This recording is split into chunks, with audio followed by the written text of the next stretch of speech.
Mga kada, ang pagmamalupit sa mga hayop o animal cruelty ay isa sa mga isyong ayaw na ayaw nating nababalitaan. Nakakalungkot yun. Tulad na lang po sa nangyaring pagpana ng 5 beses sa isang aso sa Negros Occidental na ginawang parang dartboard po ang katawan. O kaya naman, amigs? Ang pagkabulag po ng isang pusa sa Davao matapos po tiradurin ang isang mata nito. Grabe naman. Ano ba ang parusa sa mga taong mapapatunayang nananakit ng hayop sa iba't ibang paraan? May batas bang magbibigay proteksyon sa kapakanan ng mga hayop?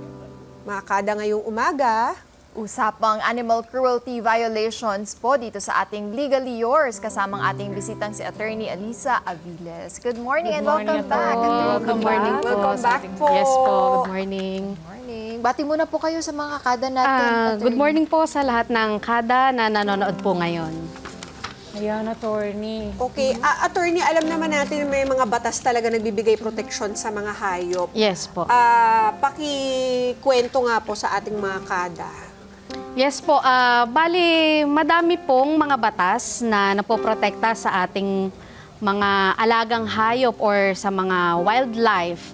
Pero ang number 1 po dito is the Republic Act 8485 or the Animal Welfare Act of 1998. So ito pong batas na ito ay naamyendahan noong taong 2013 under RA 10631. So ano po ba itong Animal Welfare Act at gaano kalawak ang nasasakop ng batas na ito. Ngayon, ang pinag-uusapan po natin is regarding animal cruelty. Yes. Pero actually, ito po ay malawak na batas. Halos lahat ng hayop ay covered nito. Hindi lang po mga domestic or pets natin. Kasama po dyan yung mga nakukonsum natin, gano'n, na mga hayop or mga isda. Mga Lahat po farm covered, animals. mga farm animals. Ano-ano ba yun? Number 1 po yun nga mga pets or domesticated animals. Number 2 po yung livestock or farm animals. Number 3 po yung mga working animals. Ano po yan? Yung mga carabaos, horses. Kasama din po dyan yung mga aso for security, yung mga K9 units, nagpo-fall po yan doon. And number 4 po yung mga animals for entertainment. Yung mga nasa zoo, yan po, o kaya yung mga tinuturuan po ng mga tricks, ganon, sa mga circuses, yan po, kasama dyan. Kasama din pong covered ng batas na ito yung mga hayop na ginagamit for research and experiment. Okay, yung mga limitations po with regard that one. And lastly po, included din dyan yung mga walang nagmamay-ari o yung mga stray or abandoned animals. So malawak po siya. And as to the coverage, it is not just about animal cruelty. Kasi nakapasok din po dyan yung pagkuha ng mga licenses as to pag-transport or pag-aalaga ng mga farm animals, marami. Malawak po. Ngayon, siguro we will just focus with regard to animal cruelty. So ano ba ang covered ng animal cruelty, no? Nagfo-fall po dyan yung abuse against animals, maltreatment, torture, hindi pagbibigay ng sapat na basic needs ng mga hayop, nandyan po yan. And also the killing of animals. So malawak po. Ngayon, dun sa mga issues na nakikita natin, lahat po yan ay po pwedeng pumasok sa animal cruelty.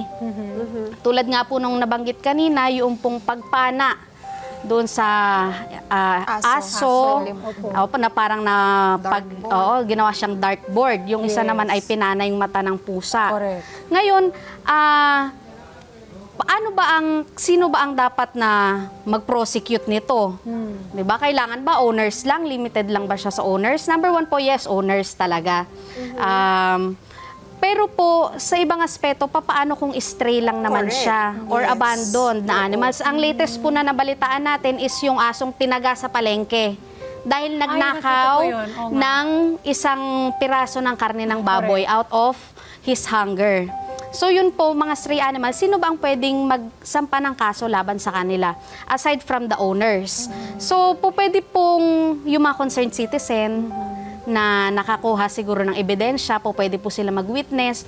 Kanino sila lalapit? Pwede po silang lumapit sa barangay Meron po tayong tinatawag sa barangay na BAUC. So anong BAUC? Barangay Animal Welfare Committee. Pwede po yun. Malalapitan nila yon. Saan pa? Sa PNP po pwede rin. Kasi ang PNP po natin, meron silang Animal Welfare Help Desk. Yes, so po pwede din doon.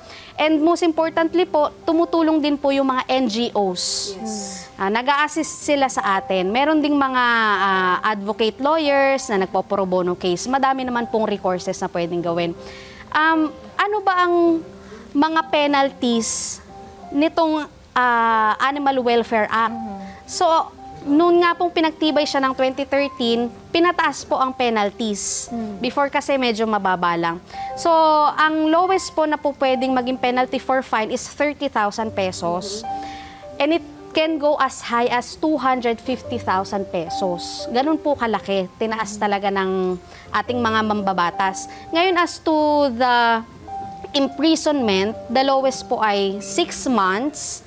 And kapag ang nag-commit naman po is, for example, syndicate or committed... Ginawang business. Yes, ginawang business, yung mga nagkukos ng cruelty to the animals. Yung parang yung ginagamit sila for, halimbawa, yung mga dog Yes, trade. dog meat trade or yung mga dog fight, horse fighting, yan po. Or ang nag-commit po ay government employee or government officer. Or ang mga nabiktimang hayop po ay more than 3. So, ganun po, aabot siya as high, as sa sobrang tagal po niya ay hanggang sa 3 years naman ang maximum. Depende pa po yun kung ilang beses ninyong nakumit. So, tataas pa po yun ng tataas. Depende po. Oo. Nabanggit niyo po kanina, attorney, no? Halimbawa, wala stray dogs po, stray animals. Yes. Tapos, hindi naman po agad-agad makukuhanan nyo ng video. Paano po pag wala silang nakuhanan na video, walang evidence? Paano po sila makakapagsumbong nun?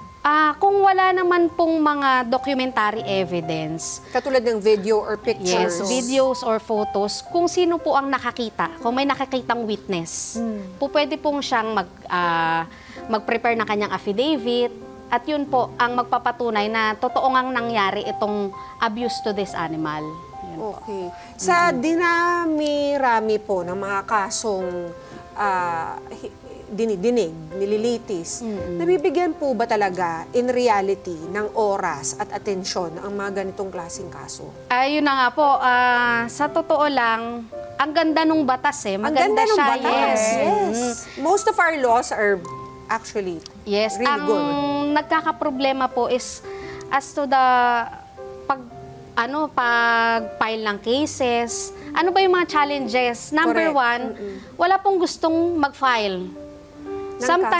Sometimes kung mapapansin ninyo ngayon with the help of social media, the positive side is madaling nahahanap kung sino ang gumawa ng krimen. Correct. Kung sino ang Yes, nag-commit. true. Kasi na-video agad, napopost agad sa social media. Pero wala naman Sino pong... magpa-file? Yun nga po, Yun nga, walang oo. gustong mag-step up to take the necessary actions. Kasi hindi naman po yan po pwede na kung walang private complainant ay tatakbo yung kaso. So that's number 1. Number 2 po, komo nga kasi ito ay alagang hayop lamang sa iba, parang pumapayag na po sila na, sige, wag na tayong magkasuhan, areglo na lang. Okay, you just pay me this certain amount para lang doon sa damages na na-incur ko sa pag-aalaga ko niyang hayop na yan. So, yun po yung mga challenges. Pero hindi po siya ganun kahirap. Actually, madali lang po yan. Parang it's just like any other similar cases. Tsaka, pagdating naman po sa korte, ang nagpo-prosecute naman na po niyan ay ang ating gobyerno. Kasi po, Correct. that is a criminal case. Correct. Yes. So, it's the people of the Philippines, yan ang na-inflict ninyo, hindi naman yung private complainant. We just really need someone na magpe-present ng evidence, magtitake ng complain. testimony. Yun pong bang lalaban para doon sa naging biktimang hayop. So, yun po. Siguro, attorney, para siguro magkaroon ng lakas ng loob yung mga kada natin, baka pwede niyong ikwento yung mga naging successful cases at ano po yung nangyari dun sa mga accused. So, ganito, no, as to jurisprudence, ibig sabihin yung mga umakyat sa Supreme Court, wala pa. Okay. Kasi on the lower courts pa lang na aayos na natin or na hindi na sila nagfa-file for appeal. So there's this one, we can say it's a landmark case, pero kasi ito ay decision lamang ng lower court, so hindi talaga siya umabot sa Supreme Court, wala pa as of the moment. This was back on, the crime was committed back on 2009 by a college student in a prestigious university. Ang ginawa niya is, doon sa kanilang department ay pinaglaruan niya yung pusa, parang hanggang sa napatay niya yung pusa intentionally. And what is worse is, he posted this on his vlog. Wow. So, so through that, madami nakakita na trace down siya nitong isang NGO. Sila yung nag-prosecute sa kanya, sila yung nag-file ng kaso against him. Noong una hindi pa siya naniniwala kasi nga siguro sa isip niya this is just an stray animal, so wala. Until na-call out na talaga siya ng court, na bigyan na siya ng subpoena and all, nag-plead na siya agad ng guilty. So upon pleading guilty, yon nag-file siya na for bail. And then, penalty lang ang pinabayaran sa kanya and voluntary work dito sa sinasabi nating NGO na to. So, may mga cases naman na nagsasucceed, kaso sa lower court pa lang. Madami So, pwede pang i-appealan nung accused, if ever. Kung gugustuhin po niya, pero kasi on that case is, nag-plead na talaga siya ng guilt niya. Okay. Kasi that time, the decision was back in 2011, so hindi pa mabigat yung penalties because the amendment was made on 2013. Okay. So, Kasi, attorney, Yes. parang nagiging mas common yung animal cruelty cases. Kahit meron ng ganitong heavy na penalties, na amendahan na nga yung batas para maging mas matindi yung ngipin ng batas. Ang sa tingin ko pong nagiging problema dyan is madami pong hindi aware sa batas na ito. Kasi nga, some individuals, they do not treat animals na para bang they have value. Parang ang buhay ng hayop sa kanila ay hindi gano'n naman kabigat. Diba? So, yun po ang nakikita ko, dapat continuous advocacy by the government, especially the LGUs. I-inform po. Pero ngayon maganda po kasi recently, I think that was back in last year lang, 2024, nag-issue po ng memorandum circular ang DILG, Memorandum Circular 2024-216 as I recall. So doon po ay they are, they are requesting the LGUs na pagtibayin pa yung mga, ito nga pong animal cruelty, ito pong Animal Welfare Act na mas pag-igihin pa nila yung i-implementan ng batas. Tapos, Katulad niyan, attorney, for instance, viral naman yung mga naging insidenteng ito. Hindi na pwedeng aksyonan na ng mga barangay opo. or mga LGUs. Itong mga kaso, may video na On some cases po, the PNP are actually stepping up. Talagang sila na mismo ang... Sila na magsa-file? Oo, hinahanap po nila Hinahanap, itong nakapag-commit ng crime na ito in coordination with the LGU. Yes. So meron naman, That's good, in all fairness naman to sa ating kapulisan, ginagawa naman nila ang kanilang parte para sa pag-implement ng batas sa ito, and they are also filing the case. So yun po ang kagandahan nitong sinasabi kong BAUSI, yung sa barangay, kasi on the barangay level pa lang, talaga pong naaaksyonan na. At saka, eto, meron tayong mga komento mula sa ating mga kada. Bibida sila dito kapag sila mismo ang nag-prosecute ng mga kriminal na gumagawa ng cruelty sa animals na ito. Mapa-stray man yan, mapa-pet man yan, mapa-livestock man yan, lahat yan may karapatan at merong right to be treated humanely. Yes. Ano sabi ng mga kada? Pabasa nga ng mga komento. Ito yung first, sabi, ba't kasi nag-alaga ka ng aso kung maikli pala ang pasensya mo? Bawat tahol, palo ang katapat. Sarap mong isumbong, di ko lang alam kanino. Kau na lang kaya paluin ko. Heist. Okay. Dapat yung mali, wag sundan ng mali. Tama. Sinabi na ni attorney, merong BAUSI desk ang bawat barangay. Yes, opo. Ano nga po ulit yun? Barangay Animal Welfare Committee. Opo. Committee. Yan. Pumunta kayo sa barangay ninyo, i-report nyo yan para matugunan yan ng tama. Correct. Next. Yes. To add lang din po, no? Kasi yun po ay barangay level. So, kung gusto po nating umakyat on the city, municipality, or veterinary hospitals natin, po pwede naman. Ang tawag naman po doon ay I remember it, Animal Welfare Enforcement Officers. So yun, may mag-a-assist din po Animal doon. Welfare Enforcement Officers. Yes, opo. Okay. Tingnan mo, ang dami talagang galit. Correct. Kaya, para sa mga officials natin, kayo na mismo, nandiyan na nga yung ebidensya, nasa social media na. Pwedeng-pwede nyo na yung aksyonan. Sabi ng isa pa nating kada, ano ba? Hindi ba animal cruelty ang pagkukulong sa mga hayop? Bakit pinapayagan ikulong ang mga hayop sa zoo? Magandang ano po yan. Magandang question Magandang debate. from our kada. Hindi naman po actually cruelty ang pagkukulong. Kasi po, as provided po sa batas na ito, we should provide our pets shelter, access to food and potable water, veterinary services, yun po, and transportation services. Ngayon, yung pagkukulong po, pwede po siya kasing pumasok sa shelter. Provided, ito po provided na ang kanyang kulungan ay mayroon pong bubong na makakapag-protect sa kanya against the heat and against the rain. May Yun. karampatang Yes, opo. size. Tapos ito po ay spacious na makakapasok po ang hangin, ventilation. So yun po. As to the questions naman na bakit pinapayagang ikulong ang mga hayop sa zoo? Nabanggit ko nga po kanina, hindi lang naman pets ang covered ng batas na ito, including din po dito yung mga for entertainment, mga working animals kung tawagin natin. Wag po tayong mag-alala kasi itong mga zoos na ito ay accredited naman yan. Yes. Possible po yan po ay nagpa-accredit sa Bureau of Animal Industry or most probably sa local government kung saan naroroon yung zoo na yan. So may mga special permits po yan.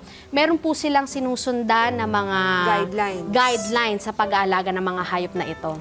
Yun. Guidelines sa pag-aalaga talaga ng mga exotic animals na ito. Kasi meron tayong mga ibang kada, nag-insist naman silang mag-alaga ng ganyan. Correct. They don't Kahit know na- how. Meron talagang Proper. expertise na kinakailangan para dyan. May comment pa tayo, Mama P, dalawa pa. Ito na, tingnan natin ang next.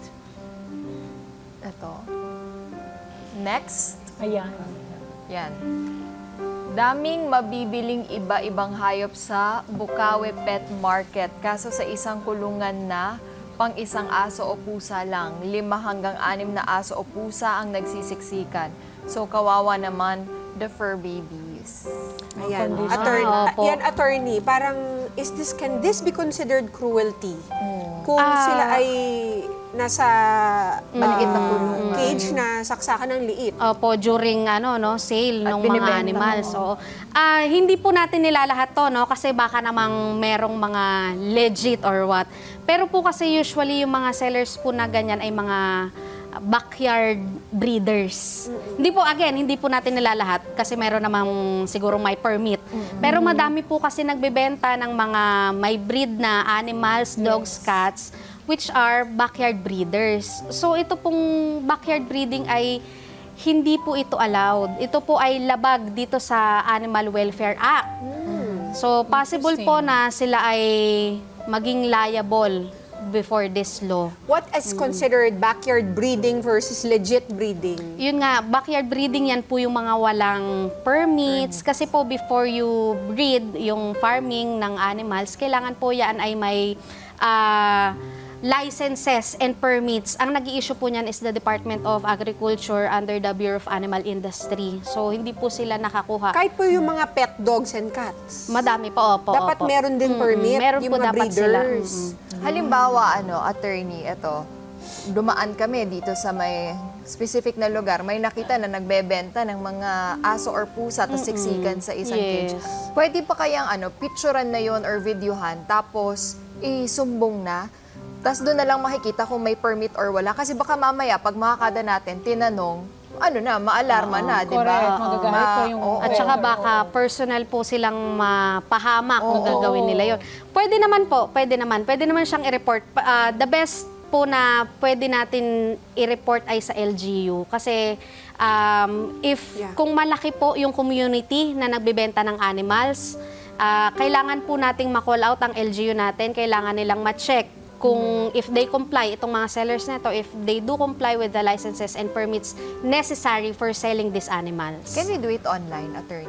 Halimbawa, Baka po napabisita ka lang hindi- doon sa lugar eh. Pwede naman po, kaso baka hindi maging responsive. Oo. Hindi masyadong maging responsive unless talagang sila ay ma-call out siguro ng national government. Baka po ganon. Last Sana comment. mas tumibay pa yung ganitong batas at mas marami pa. Halimbawa, yung mga nakikita natin sa social media, pwede bang yung mga, halimbawa ako, nakita ko na meron na yung, halimbawa yung binuhusan ng mainit na tubig. Yes. Pwede bang ako na yung magreklamo para mas maipush pa yun, mahanap kung sinong gumawa? Opo, pwede naman. As to the enforcement of the law, pwede naman. And there is even this proposal ng mga NGOs, tsaka nga yung mga pet lovers na nasa gobyerno, they are even proposing na ito ay mas mapagtibay pa, itong batas na ito. Yes. But with your concern na kung po pwede ba na ako na lang ang mag-prosecute, pwede naman po. Wala namang problema doon. Kasi anyone, as I've mentioned earlier, this is a crime against the state. So, anyone can be a private complainant. So, I Magpa-assist lang po tayo doon sa mga concerned government offices or So, I agencies. think kung mas marami, no, mas maaalarma talaga. Totoo. So, na hindi lang mahal, para at least matuloy-tuloy ng mga Yes. kada natin na privately magkakaso nito. Ito, may isa pang comment tayo. Okay po. Tingnan natin. Animal cruelty ba yung ipapamigay mo na lang sa iba ang mga alaga mo dahil hindi mo na sila kayang alagaan? What you think, guys? Sabi.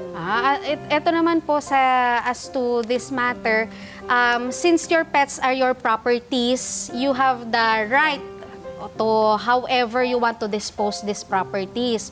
Kaso as a responsible pet owner, sana naman ito ay ibigay mo doon sa iyong trusted na Totoo. kaibigan or family member or yun nga ipaampon natin o sa someone who is qualified Correct. na makapag-alaga ng hayop. But as to the act na ipamigay siya, allowed naman po sa batas yun. Dahil Tsaka mas pagmamayari okay mo po yun. yun. At least, di ba, kung aware yung tao na hindi nila kaya, at least Aminado sila na hindi Yes. kaya. Yes. Hanapan naman nila na magandang bagong tahanan. Yes. Kaya, attorney, pakiabisuhan nga po ang ating mga kada kung ano po yung talagang what can be considered cruel already.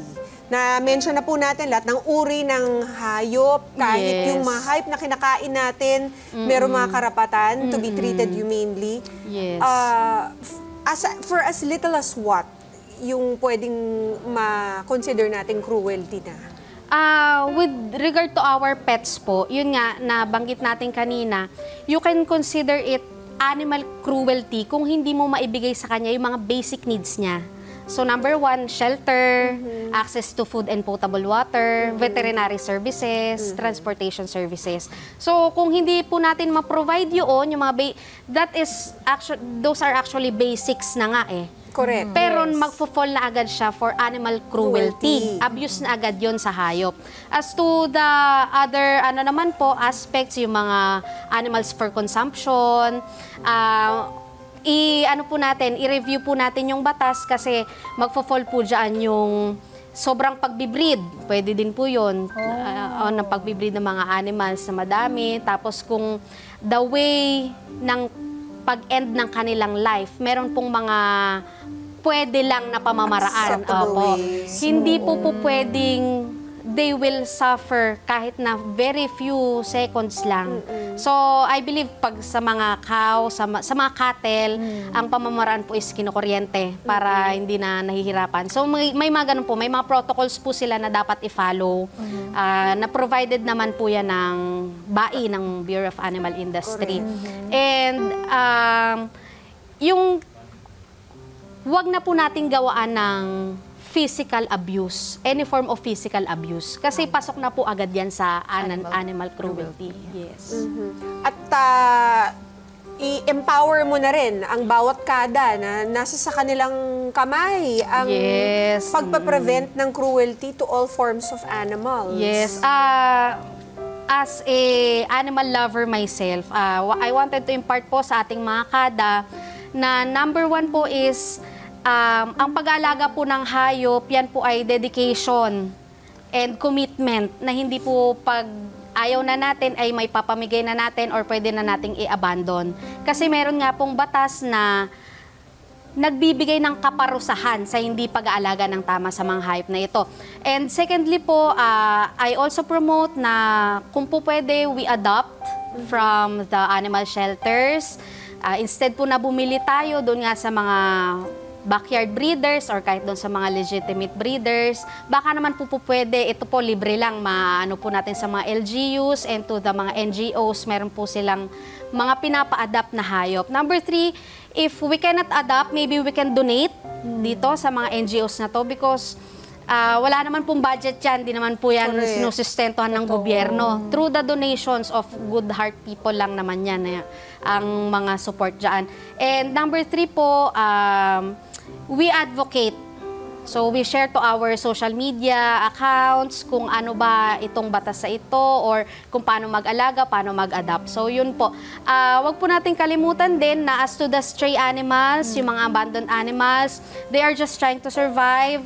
Gusto lang po nila, tulad natin, gusto lang din nilang mabuhay and they are voiceless. So sana naman the least we can do is wag na po natin silang saktan para po hindi tayo maging liable sa batas. Thank you very much. Maraming salamat. Thank you so much po. Balita ko ay birthday ng asawa mo. Kaya batiin mo na po siya. Thank you so much po. Happy birthday po to my loving husband. He's here today with me, Eric Jan. Happy birthday! So may alaga din kayo, pet? Yes, ang alaga po namin previously ay 5. Lahat po adopted namin. 5 aspins, yes. 5 At saka pakitutukan po natin yung mga gumagawa ng ganitong karumal-dumal na mga Yes. act. Kasi kung ngayong araw ginagawa nila to sa mga hayop, baka sa susunod sa tao na kasi questionable ang mga mental condition ng mga Yes, taong ganito. opo. Totoo yan, Na talagang nag-harm ng mga defenseless Yes. na mga creatures. Sorry po, just to add, no, last advice to our kada viewers. Sana po tayo ay mag-step up also. Hindi po sapat na, yes, it's good thing na nagtitake po tayo ng mga pieces of evidence, pero mag-step up po tayo. Tayo po mismo magreklamo. Gawan po puro natin. Yes, post, mag-action diba? po tayo. Kaya, attorney, kayo po ba ay tumatanggap ng mga pro bono na kaso? Ibigay na po ang inyong mga... Wala pong problema. Wala pong problema yan. Basta po, Thank you, attorney. ano lang po kayo, just message me on my social media account, Facebook page, a.avileslaw. Yan. I-assist ko po kayo on that matter. Thank you, attorney. God bless you. Ay, thank you so much din po. Maraming Opo. salamat And happy birthday kay husband. maraming salamat. Mga kada, ang mga hayop po, hindi gaya nating mga tao, ay walang kakayahang magreklamo po laban sa mga taong mananakit sa kanila. Kaya naman po, responsibilidad nating sila ay maprotektahan at kapag tayo po ay naka-witness ng anumang uri ng animal cruelty, huwag pong baliwalain. I-report natin yan sa kinauukulan para kapakanan po ng mga hayop ay maalaga. Mga Kanet 25, this is Pia Guanyo Mago. For more Kada Umaga updates, please click the subscribe button and follow us on Net25 social media pages at Net25TV and at Net25 Entertainment Facebook page. See you guys. Bye!